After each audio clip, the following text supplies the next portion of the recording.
할렐루야. 우리 앞뒤 옆 사람과 이렇게 인사하겠습니다. 우리 옆에 앉게 되어서 영광입니다. 네, 은혜 많이 받으세요. 네, 감사합니다.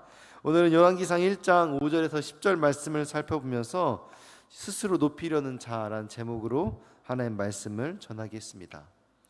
우리는 살아가면서 크고 작은 자리와 명예들, 그리고 인정받고 싶은 마음들이 늘 있다는 것을 우리는 느낍니다. 직장이나 학교, 가정이나 어떤 공동체에서도 때로는 나의 뜻과 힘으로 무언가를 얻고자 할 때가 많이 있는 거죠. 그러나 오늘 본문의 이야기는 인간의 욕심과 자기 주장을 앞세울 때 어떤 결과가 따르는지를 잘 보여줍니다. 다윗의 침묵, 그리고 신하들의 외면 속에서 스스로를 높이려고 했던 어리석은 자의 모습을 통해서 진정한 영적 리더십과 하나님의 인도하심이 무엇인지 돌아보는 귀한 시간 되기를 소망합니다. 우리 오늘 본문 5절 말씀 같이 읽겠습니다. 그때 학기세 아들 아도니아가 스스로 높여서 이르기를 내가 왕이 되리라 하고 자기를 위하여 병거와 기병과 호위병 50명을 준비하니. 아멘. 다윗의 아들 아도니아가 지금 스스로 왕이 되려고 합니다. 그런데 후계자에 대해서 누구보다 앞장서서 정리해야 할 다윗 왕은 이 일을 침묵하고 있습니다. 신하들도 시급한 왕위 계승 문제를 외면하고 있고, 이런 상황에서 아도니아가 선수쳐서 자기가 재빨리 이 왕을 차지해야겠다라고 생각한 거죠. 그래서 아도니아는 병거와 기병을 준비하고 또 항상 다닐 때마다 자기 주변에 호위병 50명을 두고 다니는 것입니다. 그런데 이 모습이 압살롬이 반역을 준비했을 때 모습과 매우 흡사합니다. 우리 사무엘하 15장 1절 말씀 같이 보겠습니다. 제가 잘못 보냈나 봐요. 사무엘하 15장 1절인데 제가 다시 읽어드리겠습니다. 그 후에 압살롬이 자기를 위하여 병거와 말들을 준비하고 호위병 50명을 그 앞에 세우니라. 이 장면을 보면은 지금 압살롬이 그렇게 반역을 준비하기 전에 했던 모습과 지금 아도니아가 스스로 왕이 되려고 했을 때 이 모습이 매우 유사하다라는 거예요. 이런 행동은 본인이 이제 성을 출입할 때마다 그렇게 왕처럼 보이게 하여서 백성들에게 호감과 지지를 얻으려고 하는 그런 행동이죠. 그러면서 오늘 본문의 6절은 아도니아가 왕이 되기에 충분한 자격을 갖추었다라는 것을 세 가지로 또 성경은 말하고 있어요. 그러니까 실제로 이 아도니아가 그냥 스스로 높이려고 자기 교만함뿐만 아니라 사실 그런 자격도 어느 정도 갖추었다라는 거예요. 우리 본문 6절 말씀 같이 읽겠습니다. 그는 압살롬 다음에 태어난 자요 용모가 심히 준수한 자라. 그의 아버지가 내가 어찌하여 그리하였느냐고 하는 말로 한 번도 그를 섭섭하게 한 일이 없었더라. 아멘. 6절을 보면은 그가 압살롬 다음에 태어난 자라는 거예요. 그러니까 서열을 고려할 때 후계자로 충분히 자격이 있다라는 거예요. 왜냐하면은 이미 다윗의 첫째 아들 암논은 죽었어요. 그리고 압살롬도 반역하다가 죽었어요. 둘째 길르암이라는 아들이 있는데 성경에선 거의 언급이 안 됩니다. 그래서 성경학자들은 아마 이 아들도 죽었거나 어떤 지병이 있어서 무언가 이 공식적으로 활동하기 어려운 상황이었을 거다라고 말하는 거예요. 그러니까 첫째, 셋째 죽었고 둘째 있으나 마나한 존재고, 그러니까 넷째 이 아도니아가 사실 후계자 서열로서는 굉장히 그 유력한 후보자라는 거예요. 이 태생의 순서라는 것은 그 성경에서는 또 옛날에는 이 부모의 축복이나 상속을 받을 때 후계자나 지도자가 되는 우선권을 갖는 아주 중요한 것들이었죠. 두 번째로 용모가 심히 준수한 자라. 그러니까 아도니아는 그 겉으로 보았을 때도 외모적으로도 아주 후계자로 또 사람들에게 그렇게 인정받을 만한 준수한 외모를 가지고 있었다라는 거예요. 과거에도 백성들은 그런 외모에 많이 끌렸죠. 사울도 그랬고 압살롬도 그랬어요. 사람들이 볼 때 정말 너무 잘생겼다, 너무 멋있다, 키가 훤칠하다, 용맹스럽다, 저 사람이 왕이 될 만하다라고 사람들이 인정했었다라는 거예요. 그러니까 아도니아가 호위병 50명을 거느리고 성을 출입할 때마다 그의 외모와 그 주변의 그런 모습들을 볼 때 저 사람이 정말 다음으로 왕이 될 만하다라고 사람들이 인정했다라는 거예요. 그런데 이게 사무엘과 같은 선지자도 예외가 아니었어요. 이새의 아들 중에 왕이 있다는 하나님의 음성을 들었을 때 다윗의 형들의 그 외모와 체격을 보고 여기에 하나님이 선택한 그 왕이 있었겠다라고 생각을 했어요.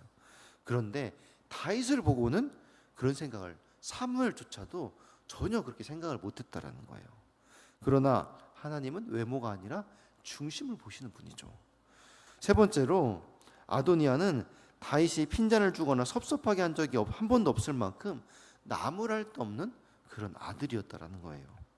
6절에서 섭섭하게 하다라는 말은 상처를 주다, 기분 나쁘게 하다, 서럽게 하다 이런 의미를 가지고 있어요. 그러니까 아도니아는 한 번도 다윗을 실망시킨 적이 없었고 그로 인해서 다윗에게 혼난 적이 없었던, 어떻게 보면 좀 좋게 표현하면 귀하게 자란, 그러니까 정말 나무랄 데 없는 흠없는 그런 아들이었다라는 거예요. 그런데 실제로 아도니아가 그런 사람이었을까요? 오늘 본문 5절을 보게 되면 이미 아도니아는 스스로를 높이며 아버지 다윗 왕의 자리를 노리고 있었어요. 그런데 그가 만약 다윗을 한 번도 실망시키지 않을 만큼 정말로 성숙했더라면은 그렇게 노쇠하여 병상에 있는 아버지를 보면서, 그리고 이미 자신의 셋째 아들 압살롬에게 배반당해 한번 왕자까지 빼앗긴 상처가 있는 아버지를 보고 그렇게 똑같이 압살롬처럼 그렇게 배반을 준비할 수 있었을까? 아도니아의 모반은 성급하고 뻔뻔하고 비열하고 교만한 어리석은 성품을 증명한 사건이었습니다. 이미 아도니아의 부족함을 다윗이 알고 있었다면 사실 그냥 두면 안 되죠. 훈계하고 가르쳐야 돼요. 그런데 왜 이렇게 정말 어리석었던, 좀 비열하고 교만했던 그런 아도니아를 다윗은 한 번도 훈계하지 않았고 또 그로 인해 섭섭해하지 않으면서 그렇게 그냥 두었을까? 다윗은 하나님 앞에서 자기 자신은 하나님 마음에 합한 자라고 그렇게 칭찬받을 만큼 훌륭했지만은 사실 이전에 그런 다른 그 자녀들을 보았을 때 자녀 교육에서만큼은 그렇게 방치하고 실패한 왕이었습니다.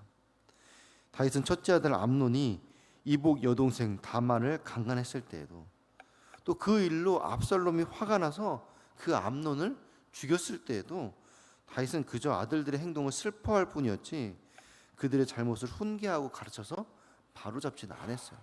그냥 방치했던 거예요. 오늘 본문의 사건 직전까지 다윗은 압살롬의 반역을 겪은 후 큰 아픔을 견디며 나라를 복구 중에 있었습니다. 그렇다면 압살롬의 반역 이후에 중요한 것이 무엇이겠습니까? 지금 후계자가 정해지지 않기 때문에 지금 그 밑에 왕자들끼리 서로 죽이고 반역하고 이런 모반의 일들이 일어나는 건 아니겠습니까? 그러면은 빨리 이 일들을 다윗이 수습하고 처리했어야 되는데 지금 다윗이 일들을 계속해서 미루고 있는 거예요. 자녀 문제에 대해서 회피하고 있는 것이죠. 이미 위의 세 가지 조건으로 아도니아는 자신이 왕이 되기에 충분한 자격이 된다라고 생각해서 자기 세력을 만들어 가고 있었습니다. 아버지가 정리를 안 해주니까 이거는 지금 내가 만들어야 되는 구두구나라고 스스로 생각한 거죠. 그러면서 군사 지도자인 요압을 또 섭외하고 종교 지도자인 제사장 아비아달까지 포섭해서 자기의 든든한 세력을 확고히 했습니다. 또 이들의 반대 세력은 제사장 사독, 군사령관 브나야, 선지자 나단, 그리고 다윗의 용사들로 모두 솔로몬의 지도자들이었어요. 그러니까 이미 다윗이 솔로몬을 내정하고 있다는 건 아도니아도 어느 정도 알고 있었어. 그러니까 이 솔로몬의 반대 세력인 자들을 섭외하면서 뭔가 이 두 파로 나눠지게끔 구도를 형성하고 있는 거죠. 세력 다툼을 하는 거죠. 그러면서 내가 해볼 만하다라고 생각한 거예요. 우리 본문 8절 말씀 같이 읽겠습니다. 제사장 사독과 여호야다의 아들 브나야와 선지자 나단과 시므이와 레이와 다윗의 용사들은 아도니아와 같이 하지 아니하였더라. 아멘. 당시 모든 악인들이 의기투합하여 악한 도모를 진행하고 있을 때 또한 거기에 반대로 결탁하지 않고 그렇게 든든하게 자기가 맡은 역할을 수행하고 있던 사람들이 있었어요. 그들은 지금 자신을 왕이라 선언하는 이 아도니아와 거기에 가세한 요압, 아비아달의 세력이 얼마나 강한지도 알고 있었습니다. 그리고 만약 그들의 계획대로 이루어진다면은 자신들에게도 어떤 위험이 닥칠지도 충분히 인지하고 있었어요. 그렇지만 그들은 정말 강한 세력이 무엇이고 거기에 어떻게 자기가 편승해야 자기의 이득이 되는지 알고 있었지만은 무엇이 옳은지에 대해서도 정확히 알고 있었습니다. 그래서 그들은 시편 1편의 말씀처럼 악인의 꾀를 쫓지 않고 죄인의 길에 서지 않고 오만한 자리에 앉지 않았던 거예요. 이 외에도 성경의 많은 인물들은 그렇게 대세를 따르지 않고 하나님의 옳은 길을 걸었습니다. 엘리야는 바알과 아세라에 무릎 꿇지 않고 850대 1로 싸웠어요. 다니엘과 세 친구는 뜻을 정하여 왕의 산의 진미를 거절하고 자기를 더럽히지 않기로 결단했습니다. 물론 이로 인해 세상이 주는 즐거움과 편안함은 누릴 수 없었죠.